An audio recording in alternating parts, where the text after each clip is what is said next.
Hello Libra, and welcome to your in-depth monthly horoscope and astrology for October for the Sun or the Ascendant. I'm going to give you the big strands to look out for first of all. Please stay with me. I will then dive deep to give you in forensic detail all the key dates and influences particularly relevant to your sign. And I'm brimming with excitement for you this month because Venus, your ruler, is allied to the Sun pretty well for the whole of the spine of this month, but through two different signs. So it starts this month very close to the Sun, Venus, in your own sign, and they crest in an exact conjunction on the 22nd.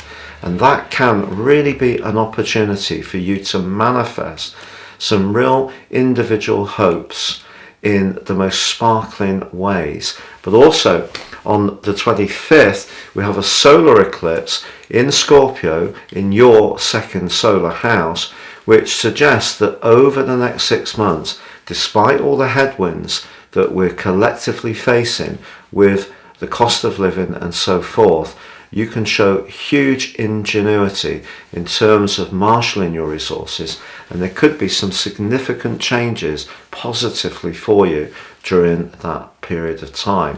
So much to share with you that's exciting. But if you would like to ascend above this zodiac broadcast, if you give me 3 pieces of personal birth data of time, date and place of birth, I can share with you a roadmap that can guide you for the rest of your life. But also with my special offer of 30% off, I'll also give you your year 2023 personal forecast, but the rest of this year 3. All of this will give you searing insights, and no two charts are the same, totally based upon your birth information. And if you've yet to subscribe to my channel, I'd be honoured if you did so now. Please click or tap on the bell notification symbol. If you've already done so, thank you so much for your continued support.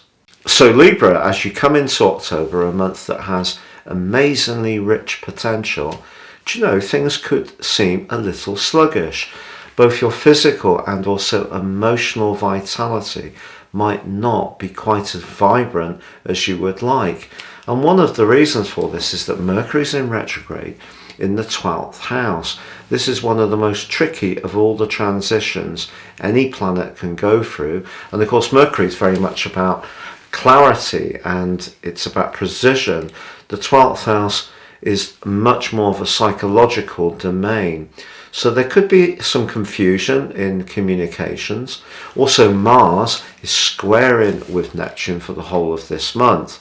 Now, Neptune for you is in house 6, where you can be sacrificing and very supportive of others, being there since 2012. But Mars is in house 9. This is very much about you being expansive, independent, even embracing the concept of escapism and adventure.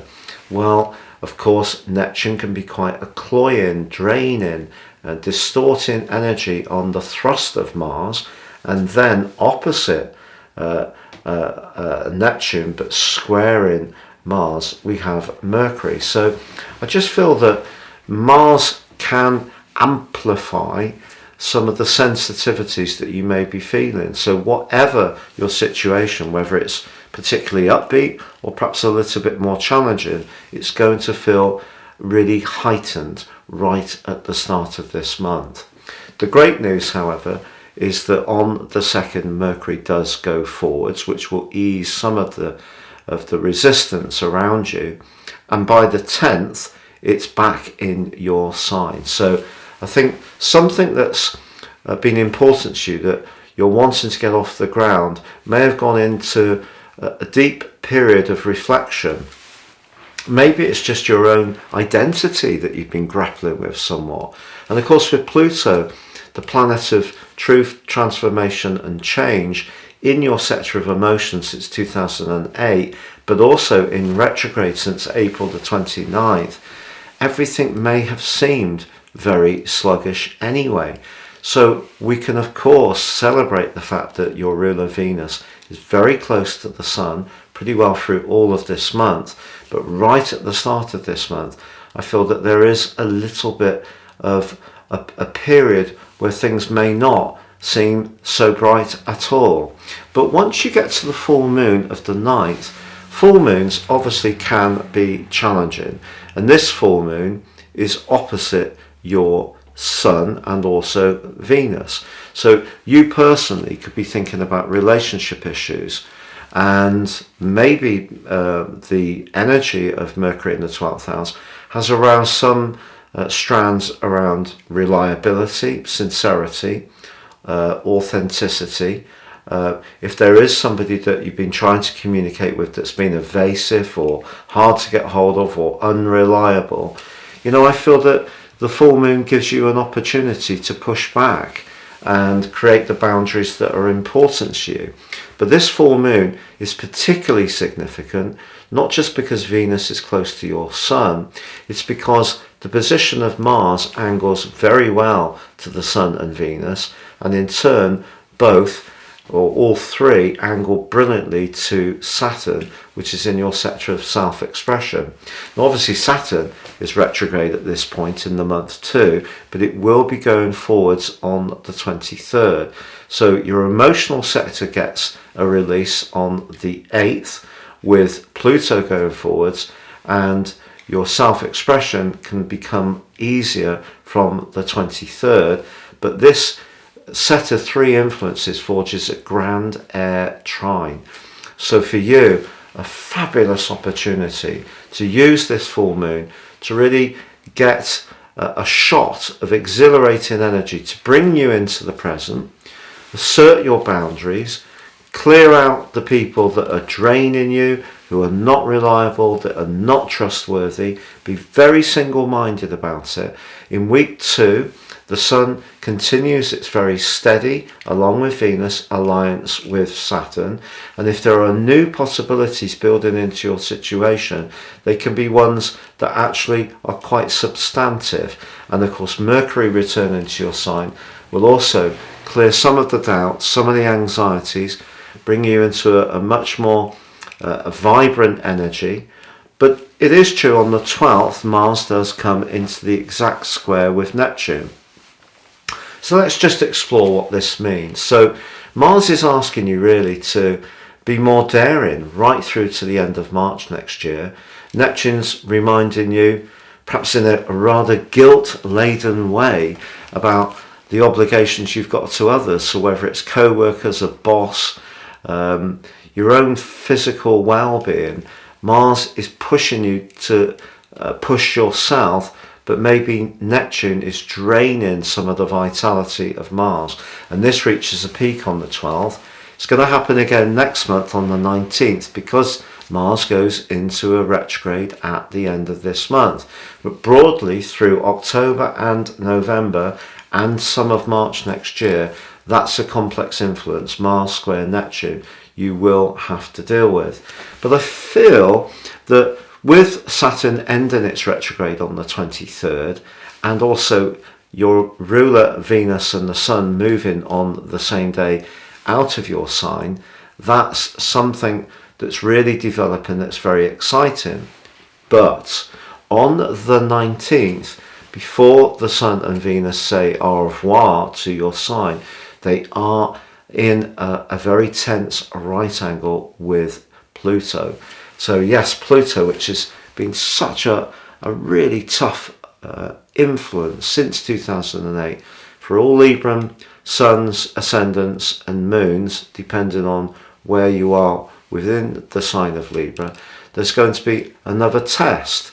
But it's a test of your own faith in yourself, because maybe someone close to you, a family member, someone in your extended grouping, maybe it's someone that you want to get to know, and through all your entreaties, the Sun conjunct Venus will give you enormous charm and charisma this month, and no more so than the 22nd, when the sparkle between these two reaches its absolute peak.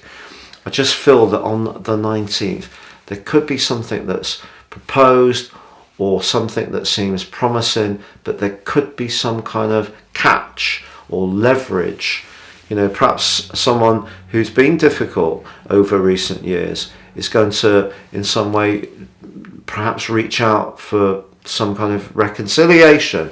They may not call it that. It may just be a Facebook message, but you're going to need to gauge what the motivation is behind that, because the Sun and Venus together is giving you the potential to relaunch yourself in the most wonderful and sparkling way. But I think this month also points towards clearing out some of your own attitudes or your own self-doubts, or the people who are no longer good for you or drain you, and however much they may try to woo you or pull you back into something that's not terribly good for you, that grand air trine is saying, look, the thrust of Mars, the passion of the Sun, the alluringness of Venus in its home zone, your sign, and the structural energies of Saturn, such a wonderful alliance there to really springboard your situation forwards for some time to come. And if you are a creative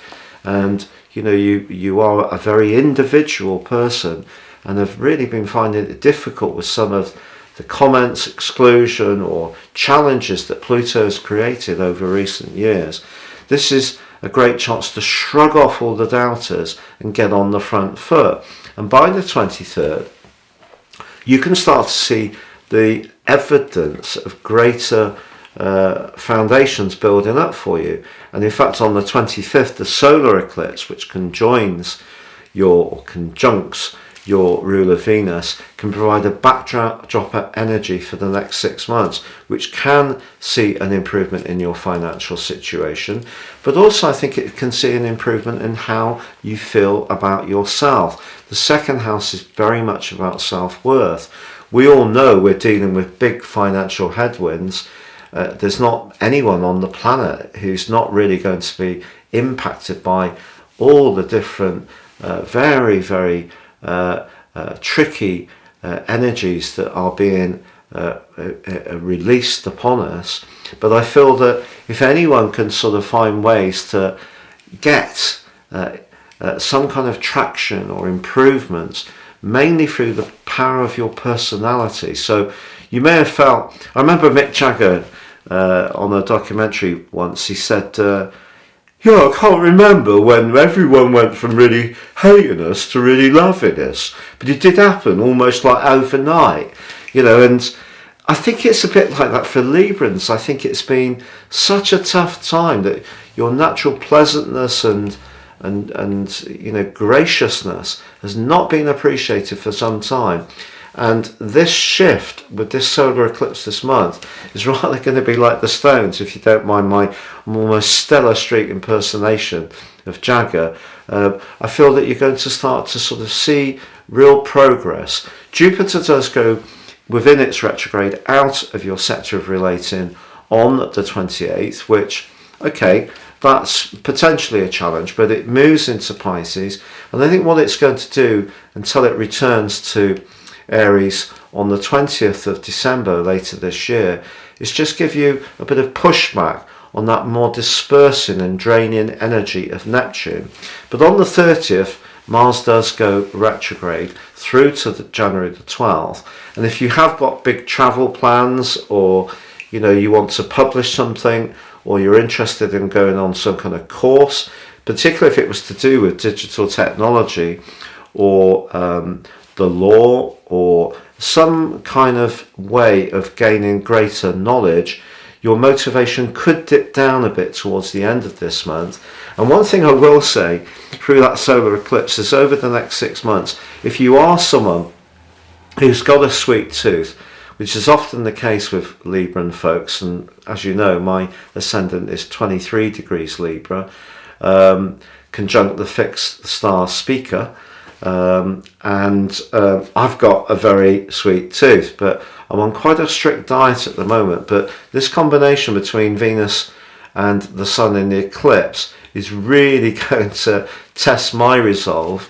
If you're someone who wants to, be a bit more disciplined and virtuous around what you eat and drink, that could be a test for you too. But of course Mars is in a very physical and pushing to be more active, so a bit of a contrast there.